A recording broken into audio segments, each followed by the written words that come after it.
Hello, and welcome to another fully live episode of Hacking with Friends. My name is Cody Kinsey. I am a security researcher at Varonis, and today I can hear myself. And today I All right, can't we'll let see the you. screen camera. So anyway, we are going to be covering the news today. As usual, I have my good friend, hacker Alex, in here to help with the news. And yeah, a lot has gone on. So Alex, thank you for joining us today. Yeah, of course. I can't quite see you, and I can also barely hear you, but it's great to be on the show. Wow. All right. Well, that's exciting. So today we have a lot to go through, but as usual, I like to check in on the Nugget news and see what Alex and both myself have been working on in terms of security research this week. So Alex, what have you been working on? Today we just put out our video on 3 different ways that a hacker could track you. That's been quite a project for both of us. You are working on your proof of concept for quite a while, but I've also been working on designing some hardware for that.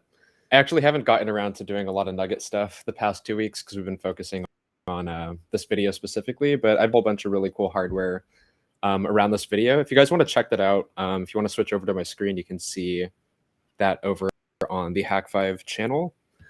This video is currently at 2K views, and this is how hackers would track you. So Cody came up with a Wi-Fi based tracker that uses the Wi-Fi coconut, but personally I created this hardware prototype, which I actually have in front of me. Where is it? Here it is.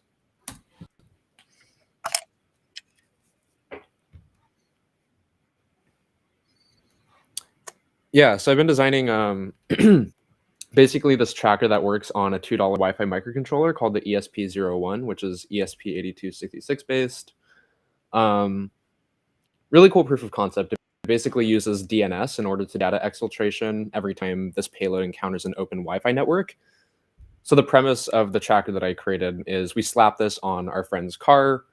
When he drives around places, this is constantly grabbing his GPS data, encoding it into a URL, and then sending it to me every time it encounters an open network. So I actually do have that payload in front of me. This is what I've been working on designing for about the past week. This is also an exploded version of it on a breadboard here. If you guys want to find instructions for how to put this together and also the source code, and also a little bit more about this project, you guys can check out the video and also my GitHub for that. In terms of Nugget news, not a whole lot. I've been working on porting over some new Wi-Fi functionality, like this project, to the Wi-Fi Nugget. I've been working on implementing MDNS, so it's easier to access various web pages. But that's about it. Oh, but this Saturday I am going to be hosting a Halloween hacking workshop. So if you guys want to check that out, if you're in the LA area, you can switch over to my screen. This Saturday? You can see. Sunday, actually. Yeah, Sunday the 23rd. So okay, that's going to be in a... That's not this one. That's next one. But all right, cool. So next Sunday. Not. Oh, yeah, you're right. Yeah, I'm so disoriented. I thought today... Okay.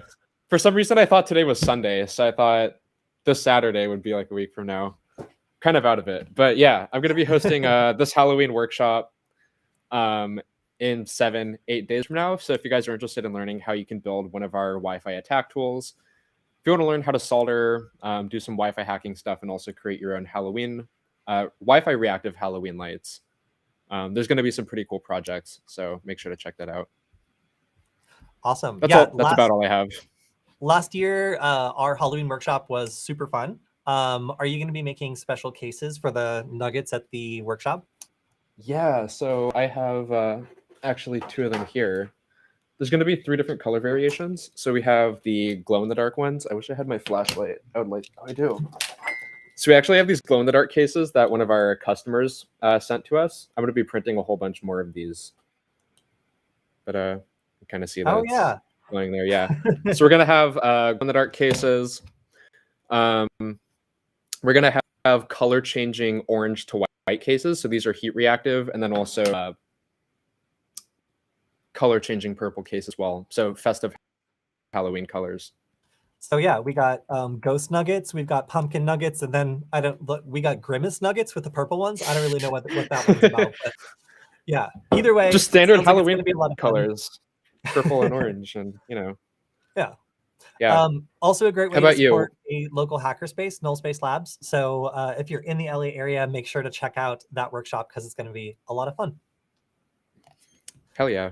What have you been up to?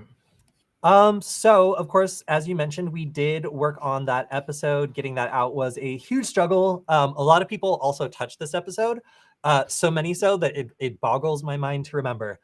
We had our original editor who worked with me on creating Nullbyte, David. He stepped in and helped with this episode. We had our normal editor, Hunter, who then was out of town for a while. So then Michael, our production manager, actually had to finish this. So this episode had 3 separate directors and also was completely rewritten by Alex and I, like in the middle of towards the beginning-ish of filming. So a ton of work went into making this a good episode. The idea was, if a hacker wanted to track you, how would they do it? And obviously that kind of relies on their specialty. So I think we did a really good job of comparing these, and yeah, they came out really well. Also, we got to use the Hack5 Wi-Fi Coconut for the first time as like a real-time tracker while trying to track down a specific person. So this technique involved like having them or tricking them into scanning QR code and joining a hidden network. And once that happened, their phone would constantly be calling out a signal that it was really easy for the Wi-Fi Coconut to find. So I included the code that I used to do this. It's really actually just using T-Shark with the Wi-Fi Coconut and then creating a filter for whatever network you want to find phones that are searching for. And this was actually really easy to do and a lot of fun. So make sure to check out that episode. And yeah, all in all, a very interesting look into the way that somebody could come up with a tracker that, again, is just the phone itself and use a Hack5 tool to follow them around. So that was a lot of fun. We already got some good questions. My favorite thing about that was the Irish detector, where it would just like blast out "Irish detected" from the terminal. I thought that was pretty You cool. made that, yeah. So I came up with the filter to trigger when a phone was nearby, but I actually needed help, and Alex helped make it so that it actually was a full-fledged Irish detector. Yeah, I have that on my screen right here if you guys want to check out the GitHub gist, which is on my profile.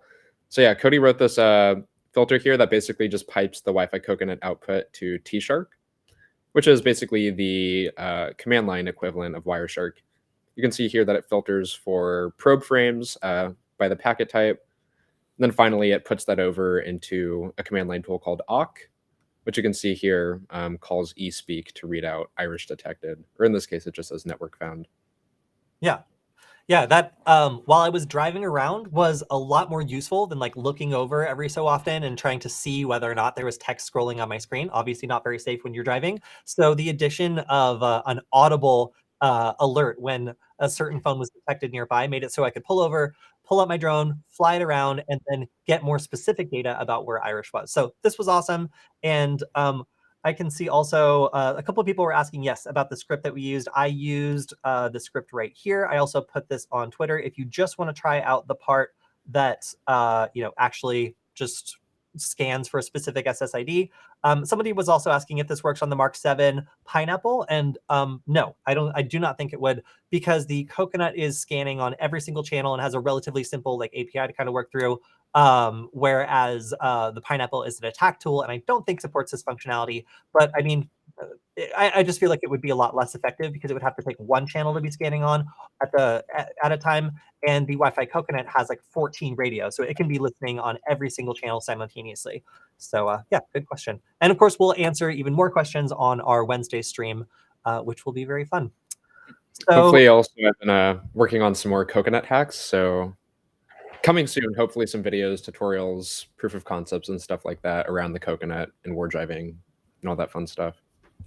So also in some personal news, I wanted to just reiterate how much I hate the CR30 3D print mill. This is something I bought like a little less than a year ago as part of a Kickstarter. And if anybody knows how to print with this thing, I have tried IdeaMaker, I have tried Kira. It's a very interesting printer that prints at a 45-degree angle. So a lot of makers and people are interested because it theoretically can do like infinitely long Z prints. But man, I found that it can't even do a small print without physically destroying it violently on the bed. So if you got any advice, if you got a CR30, please let me know. That's so sad. So had a lot of promise. I know, I really was excited about it, but frankly, it kind of sucks. It kind of sucks right now. This story broke over the weekend. LA City Council members were caught in leaked audio making some extremely racist statements. Now, I don't have a lot to say about this other than obviously the people on that tape should resign. But it is interesting to note that the identity of the user who leaked this information, this time on Reddit, is currently unknown. So somebody recorded this city council, this group of the city council meeting and kind of redistricting and stuff, and also being very racist about it and making a bunch of really awful statements. But it's still unknown who recorded and then leaked the data, if they were the same person. I imagine that'll probably come to light in the future because it has affected the political careers of now 3 city council members. But yeah, lots of fallout continues from this situation. And I mean, being from Los Angeles now, I really hope that they step down. Also, I recently had to sign up for Venmo again, and I noticed that the terms of service have become really invasive. It basically asks you for permission to look at every single bank transaction you have done, as well as information about it, instead of just, doing transactions back and forth. Now, I thought this might be, maybe fraud prevention or something, but I managed to find information about how basically Venmo's primary business, or a lot of the way they make money, is learning about customer spending, the kinds of things that you're using your bank account for, and then reporting that to basically anybody who will pay them. So if you use Venmo, it's definitely worth noting that Venmo has gone from having relatively lax terms of service and having maybe not as much data collection to suddenly being a very data focused company. So it looks like they are also facing a class action lawsuit about just basically selling this information not being very straightforward with customers. So if you use Venmo, you should be aware of the fact that they are looking at every transaction you make in any linked bank accounts. And recently, the permissions they've started asking for are a lot more invasive than they used to be. So make sure you read your terms of service. And if you're not comfortable with every single bank transaction that you make being immediately reported to anybody who pays Venmo, then maybe reconsider the way that you do some forms of payment. Dang, I'm glad I'm still banned from Venmo and also 2 other payment platforms. See, that's a very privacy-first way of going about it, Alex. Just get banned on all these data-hungry services. Precisely. They know that I'm a threat to them. Exactly. So for resources, I wanted to shout out my friend Patrick Wardle. He does a lot of really interesting research on macOS malware, and in particular, he's been focusing on some Go-based variants that are really interesting to anybody who's interested in the way that viruses are evolving and the different languages that are being evolved. So if you want to check out his slides on making a piece of malware called oRat, and then what the steps he had to go through in order to reverse engineer this, I found it really fascinating because probably the best part of this entire teardown is the way that he figured out all the different features of this piece of malicious software, basically by writing a custom C2 server. So by making his own C2 server and then tricking this program into communicating with it, he was able to ask it the right questions to get all this information about the capabilities of this malicious program. So super cool the way he did it. If you're interested in macOS malware, if you're interested in reversing, this is just a great presentation. And frankly, a lot of his stuff is a great way of getting started with understanding the way this sorts of thing works, especially on macOS. Nice.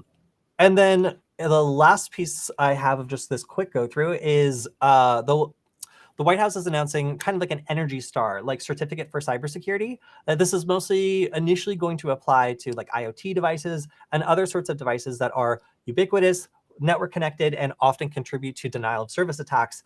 This is also expected to be a little bit complicated because there are no actual standards for this existing to base some of these ratings off of. So the National Institute of Standards and Technology will kind of need to figure this out and tailor it for specific products to make sure that it works both for software and then also for IoT products, which obviously have very, very different update cycles and could either fit very well within this program or be very difficult if they're providing updates very frequently to put themselves within a certain star rating and make that consistent across time.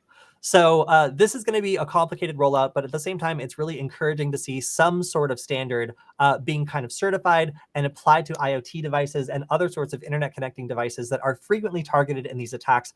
Frankly, it happens so often that something is really needed for these sorts of devices. And I'm just hoping they get some of the more complicated aspects of this kind of sorted out, because the lack of existing standards and the total difference in the way that update cycles happen for certain types of products might make this a little bit difficult to universally apply across a broad range of competing products, but still is a really great step forward because currently nothing like this exists. Do you know what kind of rating system it is? Is it for like how vulnerable a platform is, or what exactly is being gauged? I didn't So really catch that. Yeah, so it's not vulnerabilities, it is protection. So like an Energy Star Mm, rating is typically talking about how efficient like a microwave or a refrigerator or whatever is. It's oh, basically I a see. rating of how good the technology inside it is at addressing certain concerns. So I Hmm, imagine the cybersecurity thing is going to be more or less the same. Like how many pieces of like core technology or like approved defense layers does this product have? Is it like a big focus and a lot of engineering and like good work has gone into the privacy and data protection here, or is it a rush job that has virtually none of these standards that are at least expected on a minimum level to make sure that the device isn't abused or illicitly accessed by a third party over the internet? So I think that, and again, this is mostly just from reading this article and kind of following along. Like, I believe that they're going to be rating like how well the device does at presenting these like core technologies to protect a user or to protect the device itself on a network, not hmm, a score of like how bad it would be to buy the device. I think that most people wouldn't want to apply, a yeah, 1-star rating for vulnerability. But I mean, it kind of inversely is that, where if you have a 1-star rating, I guess, for your cybersecurity on your IoT product, it means it's probably not going to be as good as, I guess, a 5-star or 25-star or as 100-star product. I don't really know how many stars they're going to do right. or what it's going to look like exactly, but that's the general idea, is to be able to like immediately get an understanding of how much work has gone into attempting to protect a user or the device from attack. Nice. Yeah. Oh, actually, there is one more thing. In the worst piece of news this week, Signal has decided to ruin the experience for Android users who Oh, I use saw this that. as a single way of communicating with people. So do you like having a single way of communicating with all the people in your life, whether or not they use the Signal platform? Signal doesn't like it. So if you're an Android user who currently uses one app to manage all of your communication, you can go screw yourself, because they are going to be removing SMS capabilities from Signal and forcing you to download a second app and use it kind of back and forth Wait, a second rather than app? What the using. hell? Yes. That's So weird. Signal is no longer going to support sending SMS messages to contacts who don't have Signal. So you can either bully your friends into downloading a completely separate app to communicate with you, and then also expect them to open that app separately just for you in order to see if you've sent them a message. That's going to be the new reality. So currently, if you have some friends who are on Signal, some friends who are off Signal, the experience is you download the Signal app, you can communicate freely with the people who have Signal, and you get a little warning, but you can also communicate with people who don't have Signal. And that makes it a really good app for managing all of your communication going through text, because it's quite frankly encrypted at rest as well. So your logs of all those communications are protected. Of course, it's not Yeah, protected in transit if you're sending just a bare SMS, but nor would it be if you were to go and get a second app. So really the core argument here is, when you have something that's designed to be usable by tons of people, and it is a secure app, but it's also supposed to be convenient, is making it so it is so inconvenient that you have a very low chance of convincing people who are not completely security minded and willing to disrupt their daily routine for like security reasons. Are you really going to be able to convince them to download a whole second app to manage all of this stuff that is separate from everybody else in the world who doesn't really care that much about security and uses regular SMS? My answer would be no. I don't think that that's a winning argument. And for me personally, I really, really hate this, because it absolutely ruins the way that I communicate with people by forcing me to silo it into two different groups of people: people who have Signal and everybody else in the world. So if anybody from Signal is listening, can you not do that? Because it is probably the worst way to convince people to use your messaging app. And frankly, like, if it's impossible to message both people on Signal and off of Signal using it, there's no point really in having it as your main method of communication. So Signal is basically relegating itself to second place for basically anybody who uses this on Android as their kind of one-stop shop for communication. And I think that that is taking it from being a very useful app that's easy to use, convenient, and still secure, when you encourage people to use Signal with you, and then making it so it just frankly does not work for the majority of people. You just cannot yeah, contact most people using Signal via Android anymore. So I think it this sucks. this absolutely sucks. My whole team, like all of us on this production, use Signal for communication, both for business and for personal reasons. So all of us are going to be affected by this, and all of us universally hate it and do not think that this makes Signal any more secure. If you're really so concerned with SMS messages leaking, make a big red background and warn people, or even make a slider that allows people to disable this feature by choice. You can even make it the default if you want to. But refusing to allow people to send regular SMS messages from Signal is a dumb move, and I will continue saying that until they reverse the decision. I thought they were just like deprecating it from their platform, but I didn't know they're making like a whole ass like new product, like a new app just for that specifically. I think that's kind of ridiculous. No, they're not That's making what you're saying? So no, they're not making a new app. Okay. They are removing the remove ability it. to use Signal for SMS. So you will need to go and get a different Yeah. app, whatever it is. It could be, the Android default. It could be like, it's your choice for whatever stupid Right. app Okay. you now I have thought to they go had and like a use for second everybody else who product that doesn't was use like, it. yeah. No. Yeah, so, that's really the next biggest like dumb thing besides when they tried to make like Signal coin, or what was that? They're trying to make like a cryptocurrency Signal. Yeah, I don't know what was up with that. That was whack. There have been some warning signs from Signal that their priorities are a little odd for a year or two now. So we'll see exactly what happens with this. I'm hoping, if you look at this announcement, everybody hates this. It has a lot of responses from this, and virtually everybody is saying that they do not like this. It will make it more difficult for them, and so not a fan of this at all. But I'm burned out with rage, Alex. Why don't you talk about some news for a bit? Yeah, that's quite annoying. Okay, so this is a cool tool that I found earlier this week. So this person's GitHub profile is actually pretty interesting. They have a bunch of proof of concepts and different like types of interesting implementations of C2 servers that use like very common or ubiquitous like online services. So this one specifically uses VirusTotal, which I feel like is a slap in the face to that service entirely. So basically you can use VirusTotal, which is a website that's usually used for detecting if like a file or something like that has malicious content. But basically, the idea with this is like if there's like a firewall or something like that that's like very restrictive in terms of like what websites or URLs you can communicate with. Usually a site like VirusTotal might be trusted, since this is usually something that's used to detect like nefarious stuff. Well, in this case, this program twists that by using VirusTotal as a C2 server, where you can basically upload your malware or other malicious code pieces to VirusTotal and use their API / the unique file hash in order to download this malware directly into a network or onto a computer or something like that. And here you can see the proof of concept video for that. So that's the unique hash that they just copied from the VirusTotal website. They're running some shell code that I think downloads it from that unique URL. I don't know exactly what's going on here, but you can see that it downloads and executes some code from VirusTotal.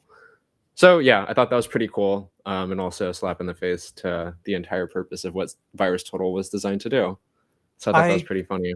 Yeah, I think that somebody in the chat is also mentioning that VirusTotal has now disabled their community edition so that this may no longer work. Oh, interesting. So I guess they felt that slap, huh? Yeah, perhaps. There were some other pretty cool ones as well. I didn't get to really search through this guy's like entire repositories, but there's like a GitHub C2. Yeah, there's this one here that seemed pretty cool as well, abusing the GitHub API to host C2 traffic. Oh, I also have some news on fileless shellcode and malware as well. That's pretty interesting. But yeah, this person's profile was pretty dope. So for some bigger news, a new piece of Chinese malware was detected. It's if I can hear myself, it's a piece of Chinese malware that's cross-platform. It was developed in the Go language. Go is becoming really popular for creating malware and malicious code and stuff like that, just because of how easy it is to script these things up and also how cross-platform it is. So this framework is called Alchemist. It's mainly a command and control framework. What's really interesting about this is it's built off a precedent of some other attack tools. It was designed to sort of mock the popular, what's it called, like Cobalt Strike, and is also based off some other tools like Insect, apparently. But this thing packs in a whole bunch of different command and control tools and protocols and stuff like that. One of the most interesting ones is that it takes advantage of the PwnKit vulnerability, which has been around for quite some time now. It's been like half a year already. I didn't know that Mac OS was vulnerable to this, but apparently they scan for the PwnKit vulnerability on Mac OS and then attempt to use this in order to deploy malware. Could So you all in all, enlarge this that a little seemed, bit? I can't yeah. really read it. Perfect. Yeah. In addition to that, there's also some other capabilities built in, like manipulating the SSH keys. So potentially this allows the attacker or the person that deployed this piece of malware to gain remote persistent access to the compromised machine. So that's just something to be aware of. So over on my screen, I have a kind of relevant update to that. Command and control servers are a necessary part of any malicious program that wants to get instructions or download further capabilities, or maybe even exfiltrate data. So Windows Defender is now adding protection to automatically try to detect and counter command and control servers when they are encountered. Now, the way it seems to do this is by its cloud-powered AI and scoring engine. So it seems like it'll be like uploading some data about a potential connection and then downloading a rating about like how risky it is or how likely it is to be malicious. And if it's found to be malicious by this AI cloud-powered engine, then it will block the C2 connection and render an alert in the Microsoft 365 Defender portal.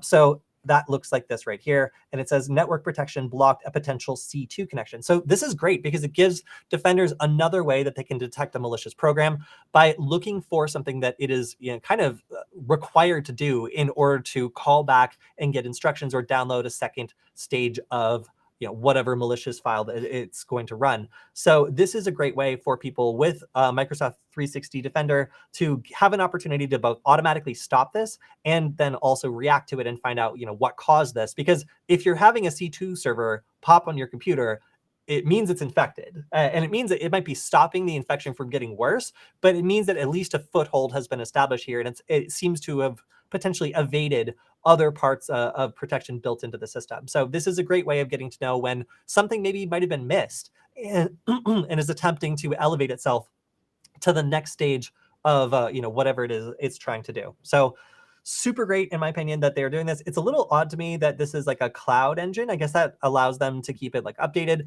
But my question would, well, I mean, I guess it can't really establish the C2 server if it can't communicate with the internet. But if I don't know, like if it was able to block that communication with the cloud engine, then would a C2 server still be detected? That's my question. So I don't know. It seems like a malicious program could just cut the connection to this scoring engine and then be able to get away with something. But maybe there's a detail I'm missing. I guess we'll see. Is this for endpoints or servers? I kind of missed that. This is for endpoint. Oh, interesting.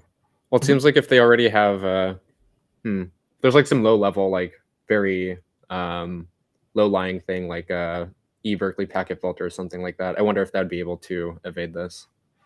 Well, actually, I think, yeah, no, I mean, if like a really sneaky thing like a Berkeley packet filter was just listening for like an arbitrary, packet to be sent, I don't think it would be able to detect that. So being able to trigger it one way, I think would actually be really, really difficult to detect.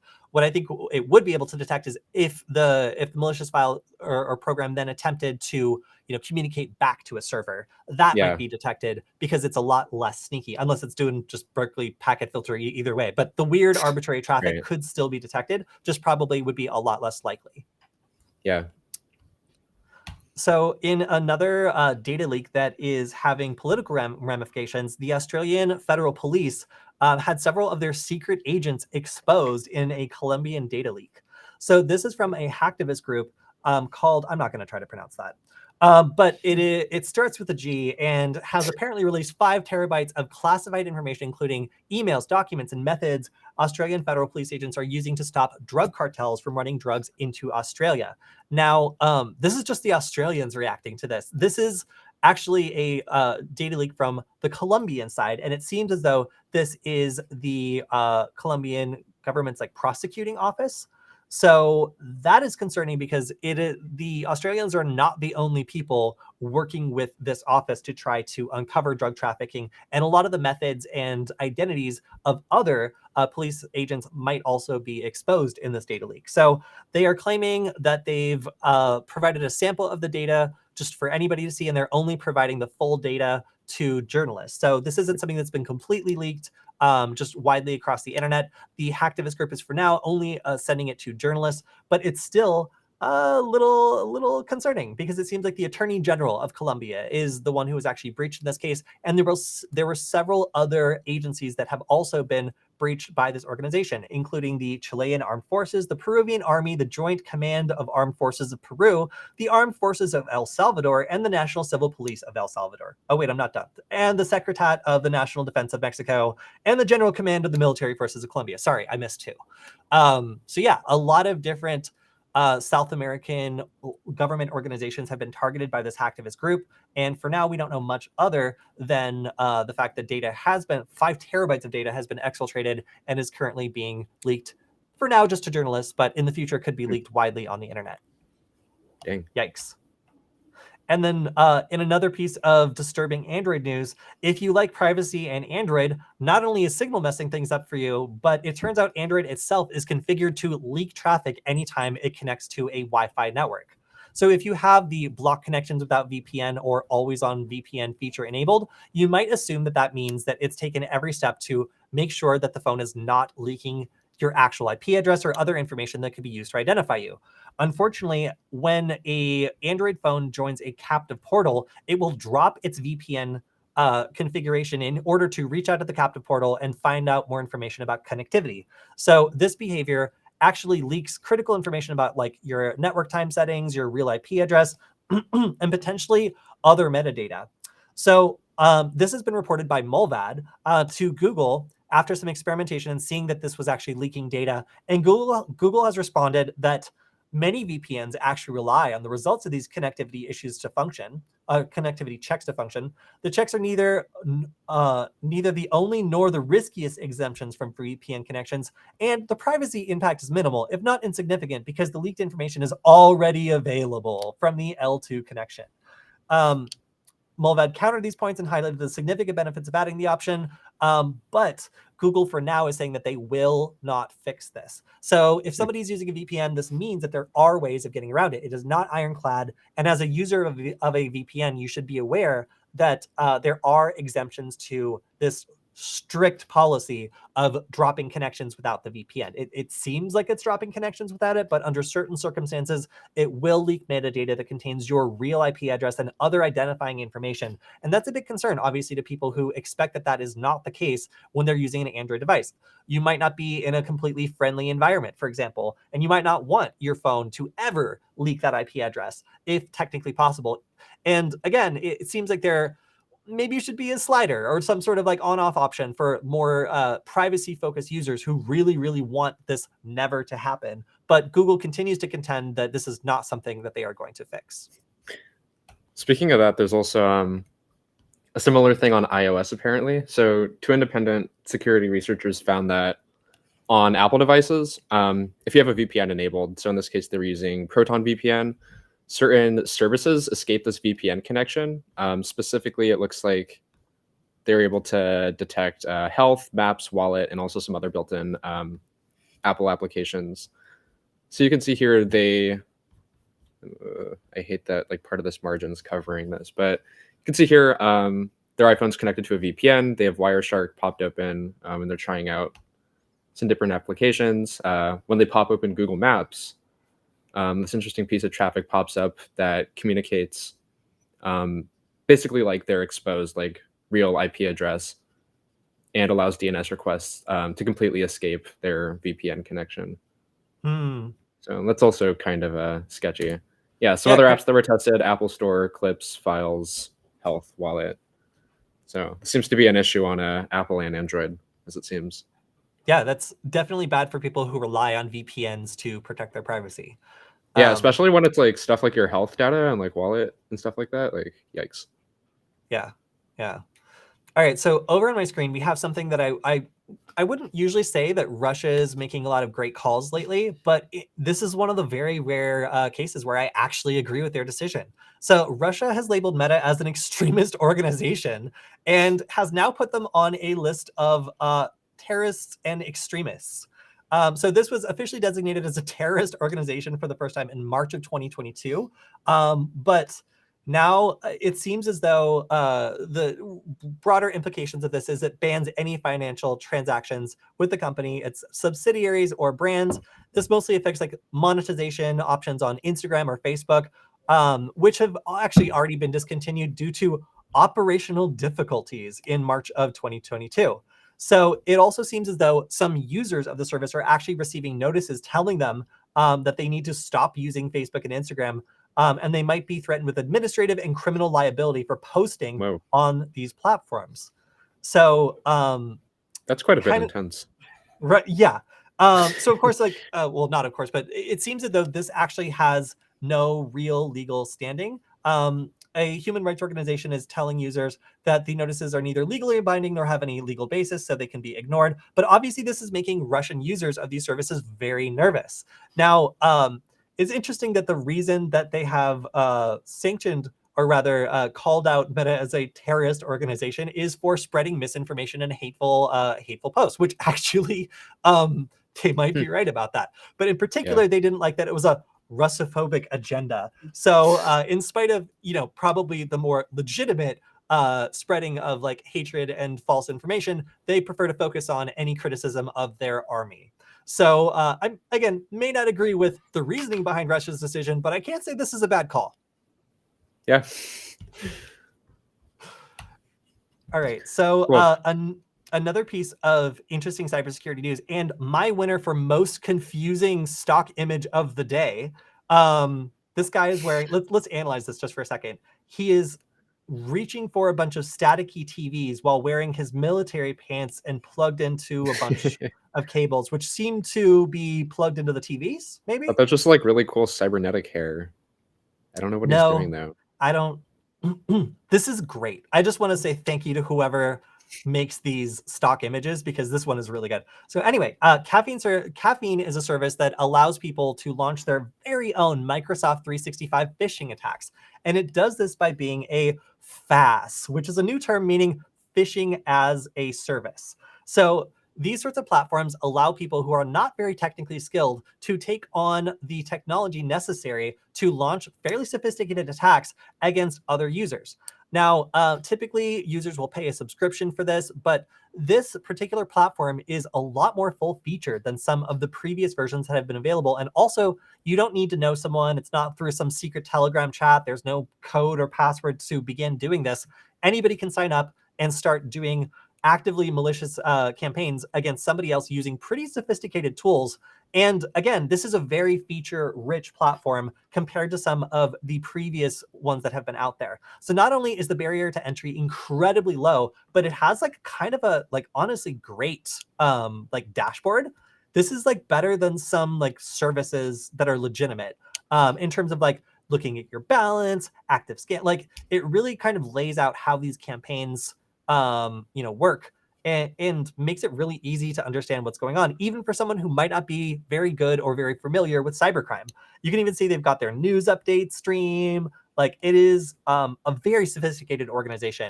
So this currently is going for about $250 per month, $450 for 3 months, and $850 for 6 months. And that is roughly twice the subscription cost of several competing FaaS, or phishing as a service, I still can't get used to that name, platforms. So while this is more expensive, it definitely has much better support and has a lot of interesting targeting options, including the ability to target Chinese, Russian, and other victims that typically aren't really included in these sorts of platforms that tend to focus on more like Western targets because, I guess they have the money. So some of the features are mechanisms to customize dynamic URL schemas to assist in dynamically generating pages pre-populated with victim-specific information, making it easy for them to make these pages look very legit and very real. First stage campaigns to redirect pages and final lure pages.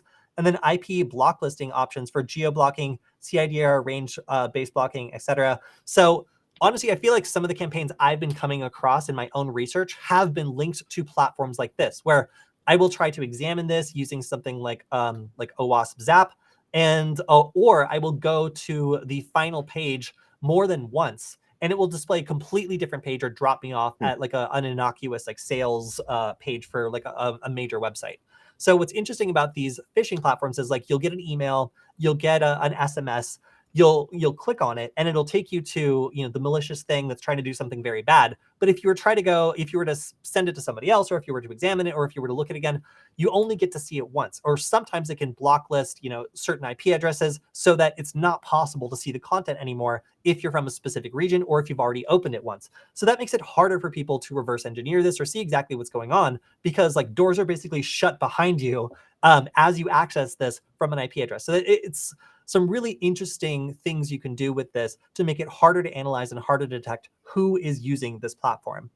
Another interesting thing about this is it tends to have its own feature set and tools. So rather than needing to use your own Python or PHP-based email management utility to send these emails out, you can just use theirs. So they have other scripts that can help you send things out, manage your like email scams that are going on, and this is all included with that price. So that is why it's kind of thought they are charging so much more than other phishing as a service platforms. For one, the barrier to entry is super low. Their technology is very sophisticated, and it seems as though this is going to be a precedent for other types of cybercrime organizations trying to basically sell the tools of the trade to people who are willing to pay and then take on the risk of running their own campaigns. Meanwhile, the software developers make a ton of money and are exposed to virtually no risk. So for them, this is a very smart business model.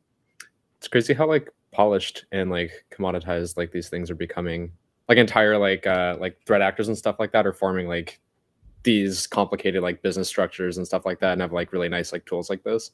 It's also just becoming super easy for like consumers or the average person to just like pick up this tool and like hack stuff or hack people. Anybody with a credit card and a computer can get started, like doing felonies at a pretty high level, today. So the dangerous part, of course, is like these people don't really know like the technology that they're using.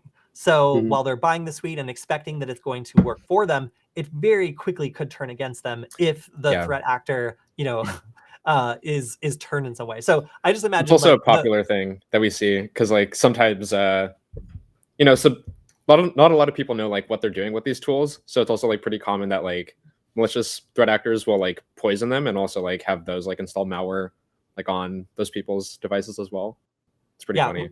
We've seen some of these services actually make it so that when like victims pay up or like they receive a scam, it actually goes to a different Bitcoin address, and all the work of the campaign ends up going back to the person who sold them that tool in the first place. So, I mean, of course, the police could also figure out who's behind this and take over the infrastructure and then push malicious updates that expose everybody who's using this tool, and then just wrap everybody up who's dumb enough to try to phish someone using this phishing as a service platform. So obviously there's tons of risk for the people who are purchasing this and then running it. But unfortunately for now, it seems to be very profitable, and like there's very little barrier to entry. Speaking of phishing, so I have this interesting attack that came out that's very similar to one that we've seen in the past. So we've talked about the browser and browser attack, and this is actually developed by the exact same guy. The browser and browser attack is interesting to me because it basically like uses an HTML iframe to emulate a browser inside of your browser to create basically like pop-up login pages that you would usually see when you're trying to like authenticate to a website or something like that. In this case, the Chromium browser implements a feature called App Mode, which allows you to save a shortcut to your desktop. It pops open like a specific website as a shortcut application that's like broken out into a separate window. So you can see here that using this single line command that you can just create a shortcut for, the security researcher basically used this app mode in order to host like a little phishing page that looks like it basically masquerades as like a legitimate application on the user's desktop. But this is just about all you need in order to do that. You can see you can create the application here with the -- app parameter, and then set that to a custom URL, which obviously can be set up to point to a phishing site or something like that. And of course, there's lots of existing templates out there for like mocking up social media pages or like login pages for stuff like a Microsoft Suite login that can make this look pretty legitimate. So I thought this one was pretty cool. It does look like, however, Chromium might have patched this already. I'm not sure, but I'm pretty sure I saw that somewhere. All right, so over on my screen, we have a story about the Alder Lake BIOS source code leak from Intel. So this is the name of their new, let's see, 12th generation Intel Core processor. And it seems as though a Twitter user aptly named Freak posted links to the source code, which they claim was released by 4chan. I don't understand the attribution here, but sure. Nice. So the GitHub repository had a lot of information on it, and Intel has confirmed that this leak is authentic. But they're saying that, it's no big deal and that this does not actually impact security. However, security researchers are a little worried about this because it actually contains some keys which could allow an attacker to modify the BIOS settings if they were actually used in production. Now, it's not known if they were used in production, but that private key could be very problematic if it actually was. And because this was released, this processor was released a while ago, the thought that that private key could be in use is definitely of a concern. So we're still waiting for more information about like whether there's going to be any ramifications from this. But again, security researchers are kind of concerned about this because it appears as though there's enough information for threat actors to take a look at this and maybe identify some vulnerabilities that they could exploit. Of course, nothing's been found yet, but with that information being out there, it certainly makes it easier for attackers to go through the source code and look for things that they could use. So shout out to Freak for helping Intel open source their current BIOS of Alder Lake. Speaking of private key leaks, so there's a bug in Siemens PLCs, which are programmable logic controllers. But basically, a particular security researcher at, I forget where now, reverse engineered like the entire firmware and the way that these programmable logic controllers that are usually used to operate like large scale infrastructure and machines and stuff like that, and found that we're using hard-coded security keys that are found across like all of these ranges of devices that are manufactured by Siemens. So essentially this could be used to do a whole bunch of really bad stuff. The security rating, the CVSS score on this was a 9.3, because this is obviously pretty nasty. Wow. But potentially, and here you can also see the affected devices here. So I don't know a whole lot could you about enlarge these, that but and perhaps, for the love of God, install uBlock Origin? there were some pretty nasty ads that popped up earlier that I had to like Yes. manually X out. Yes, of. I remember. Luckily, these vividly. aren't too bad. Yeah, so a whole range of the following programmable logic controllers are affected. Seems like quite a lot. Here you can also see that the researcher was able to get read and write privileges to the controller. I believe also this opened up like a vulnerability for like remote arbitrary code execution as well. But it is pretty bad that the private key is like so readily accessible, and also the fact that this is used across like all of these different devices. Well, it's a good thing that PLCs are so easy to update and receive updates all the time, right? Right. Yeah.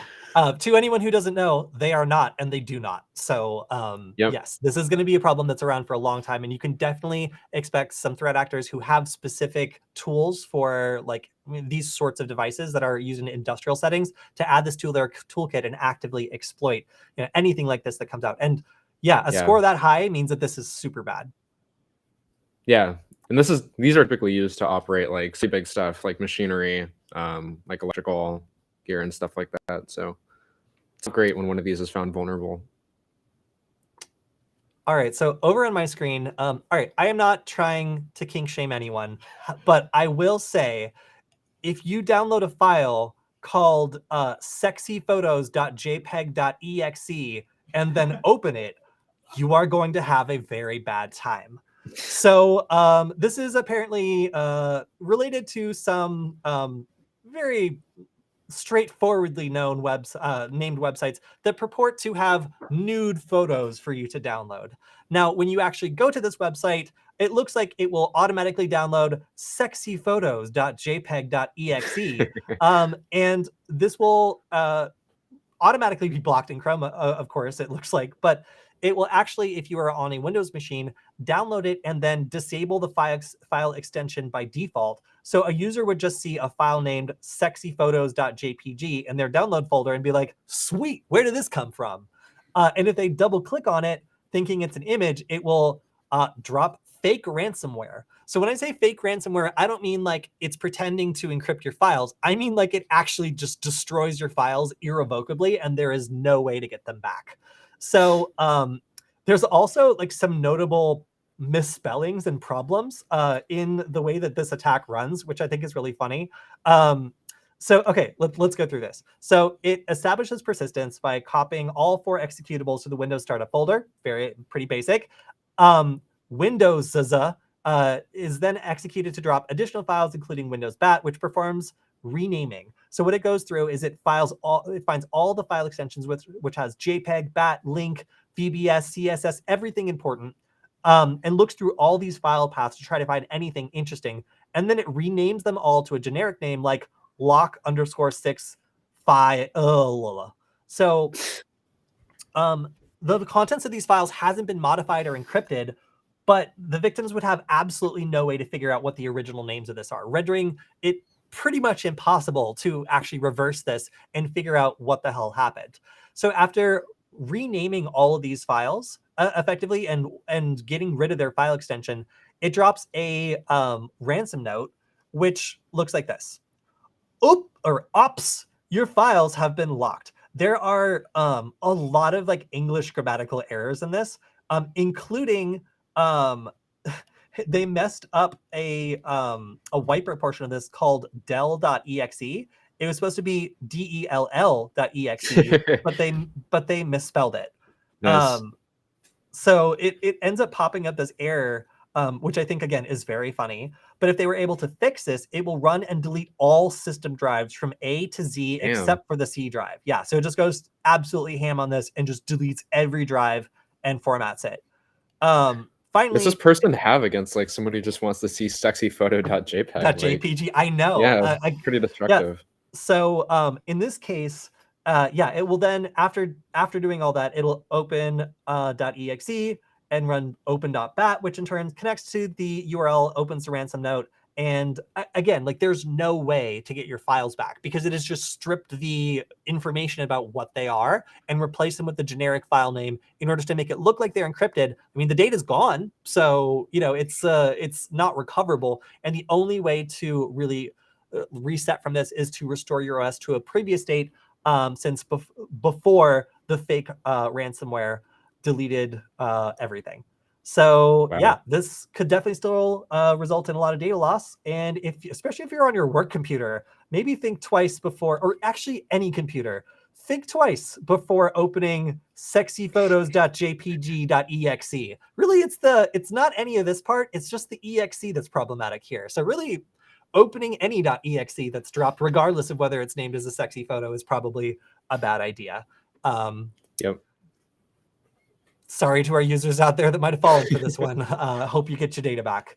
So speaking of getting things back, a lot of people are pissed that their Kias are not coming back after being stolen by this incredibly easy way of getting around this secure technology that has been in keys for quite some time that they forgot to put in. So several cities are actually suing Kia and Hyundai for failing to put in basic protections that prevent somebody from driving away with the car, leading to skyrocketing rates of car thefts in certain cities, which are putting strain on police departments. So the technology here is basically an identifier that allows the key to have a code where if it's not the proper code, then the car won't turn on. So if you were to just, pop open the dash and, hotwire the car, it shouldn't work. And in most cars, it would not work. But unfortunately, in these Kias and Hyundais, this sort of technique is actually valid. And you can not be very good at crime and still get away with driving away one of these vehicles because it just doesn't have some of the necessary built-in protections. So this is from 2011 to 2021. And I guess there are now social media challenges based around the availability of these methods to break into these cars, apparently with the USB cable. So we're not going to cover the exact methods of theft on this, but this guy looks pretty damn smug, having succeeded at the Kia challenge, which I guess is what TikTok is calling stealing a car. Nice. So hopefully this is maybe just his own car, I imagine, since this is still up, and the challenge is just to hack your own Hyundai. But I would caution anybody against hacking someone else's Hyundai or Kia with this attack. I am interested in seeing the technique. I wonder if Yeah. they just like jam it into the like ignition The key and, slot like, and turn it. Yeah. Like, what do you do with that? Well, I guess we'd have to watch to see. But Yeah. it is notable that yes, some cities are considering suing Kia and Hyundai for just how much of a nuisance this has become because of how many vehicles are being stolen. Dang. Yeah. All right. So in another interesting police action, Interpol has arrested the members of the Black Axe cybercrime syndicate. This was based in Africa, specifically in, I think it was Nigeria. Yeah. So looks like the operation was both in South Africa and Nigeria, and it is considered one of the world's most far-reaching cybercrime groups. They actually started in cybercrime in 2015, but they have been accused of pursuing a large amounts of sketchy ways of making money, cybercrime just being one of the most lucrative for them lately. So it looks like they were focused on things like romance schemes and 419 schemes. And this was bringing in lots of cash because Interpol seized lots of fancy cars, cash, luxury items, and 12,000 mobile SIM cards, obviously to facilitate the crime that they were doing with all those SIM cards. So looks like Interpol is becoming increasingly assertive in going after and breaking up these cybercrime rings. And this one has been particularly notorious because they've been incredibly successful in their cybercrime ventures and have made a lot of money from, again, these kinds of crimes that mostly focus on like older people or people who are not super tech savvy, going after them and convincing them either that they have a romantic partner somewhere in the world that desperately needs saving financially, or that they have been hit with some sort of like a fine or fee, or otherwise are subject to arrest if they don't pay someone. So I'm actually pretty glad that these guys got mostly wrapped up by Interpol because it seems like they've been having worldwide impacts with their activities. Dang. All right, in our most boring and trivial story of the week, Microsoft is rebranding Office to Microsoft 365, which is not actually a healthy work schedule, Microsoft. I don't know if you knew that. But anyway, as of the moment, it seems like this 32-year-long coming change is just a name change at the moment. It's not going to affect any of the services or things that you signed up for. You'll continue having access to Word, Excel, PowerPoint, and Outlook. It's just a rebrand. It's just a name change, and thus barely worth talking about in the news. So moving on. Enthralling. Yeah, a Russian distributed denial of service attack project is now using financial incentives to increase their firepower. So distributed denial of service attacks are used against like Ukrainian government and other organizations. And these are not sophisticated attacks, but they are able to inflict damage by taking down these networks. And in some cases, these networks could be really critical and have kind of consequences beyond just inconvenience. So these groups typically have hacktivists, other people joining them in order to like help the cause. But in this case, it seems like the organization is well resourced enough to actually pay people in order to contribute firepower to their denial of service attacks.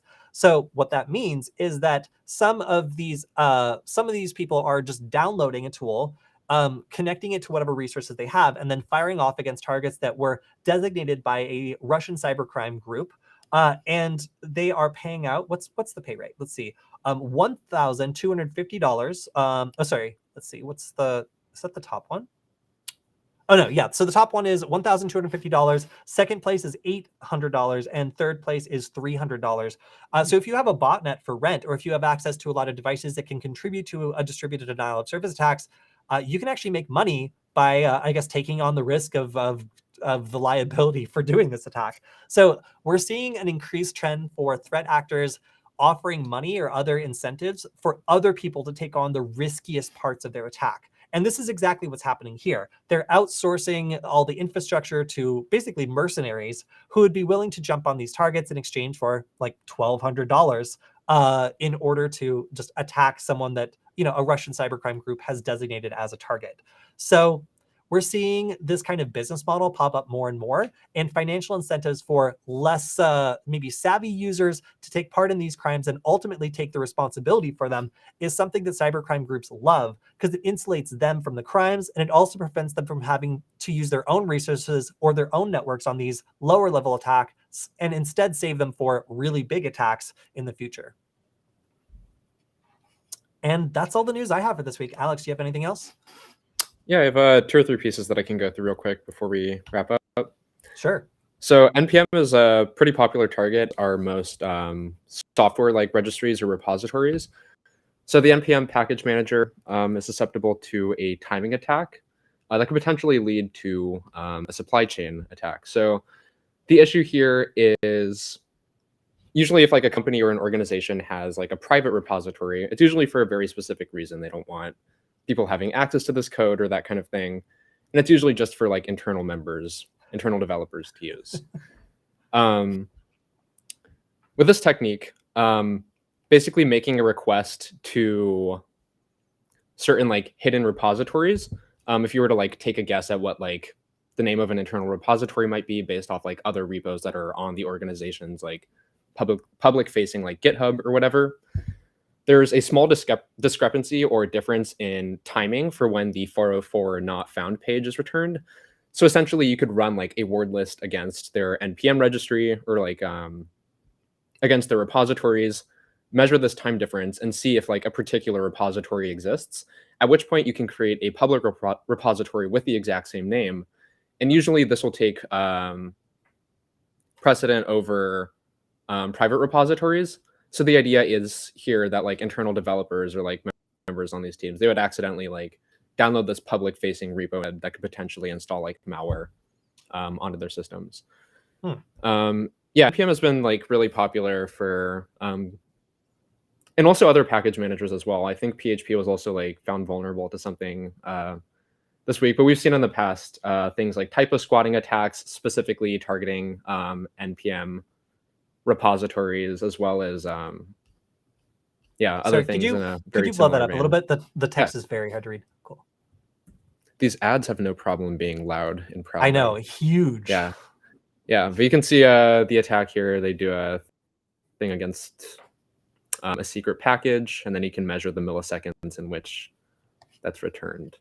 Into that, some other cool articles that I was reading earlier this week. So persistent PHP payloads in PNG files. So this is pretty cool.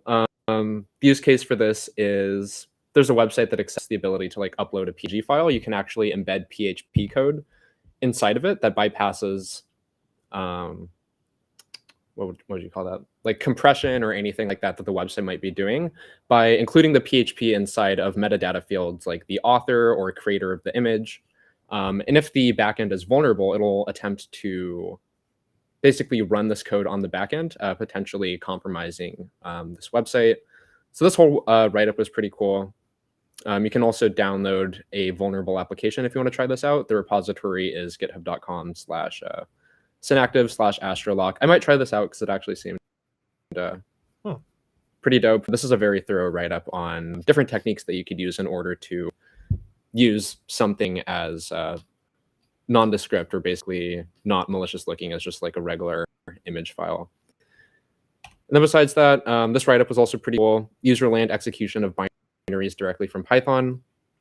So this researcher explored basically how you could sideload things like a binary onto a locked down like Kubernetes environment in this particular instance, or basically any server that you're able to get access to. So if you're able to, if you were to compromise like one of these machines or remote environments or something like that, and you find yourself in a situation where like you have the ability to execute binaries that are already on there, like maybe Python or some other installed tools or stuff like that, but you're not able to directly manipulate or create new files, you can actually use Python as a workaround using a function that's built off of Linux's, what is it? I think exec VE or something like that. It's a function call that's built into C. He created a Python wrapper that's completely self-contained, has no dependencies or external libraries required in order to use it, in order to sideload binaries directly into RAM. So what this means also is that since this is a piece of fileless code, typical detection systems and also antivirus and stuff like that aren't looking inside of RAM, which is a pretty weird place to find malware, this is able to completely bypass that. It runs completely in memory, and it leaves almost no trace on the system. So I think this is pretty cool. Thanks. In addition to that, this is the last piece of news that I have. This tool called Monomorph. I didn't get to try it out, but it seemed pretty dope. So usually hashes, MD5, SHA-256, or stuff like that are used in order to sign or authenticate files. MD5 is kind of old. It's kind of dated for file signing, as demonstrated by this repository. But basically what this tool does is it allows you to create the same static MD5 hash for any file that I believe is up to 4 kilobytes or something like that. So basically, files are supposed to have a unique hash when you pass them through a method like MD5 or something like that. But what this tool does is it will output the same hash every time. I'm not sure if you can modify the hash that it outputs, but this was an interesting demonstration of why that's not exactly effective sometimes and how you can masquerade malware or something like that as a legitimately signed piece of code. Wow. I also have to say, James, thank you for your comments on the sexyphotos.jpg.exe story. Yes, I hope it does provide some sort of compensation while laying your network bare, I believe was your comment. I can't. But anyway, thank you to everybody in the chat commenting. We have been reading along, of course. And thank you to Alex for joining us today, sharing some news. If you want to check out our live Q&A, it's going to be on Wednesday. So if you had a question we didn't get a chance to answer, make sure to show up on Wednesday and we will be there to answer your questions live. And a big shout out to Veronis for not only allowing us to do this stream, but also for protecting against most of the threats that we were talking about today. So we'll see you guys next time. Bye.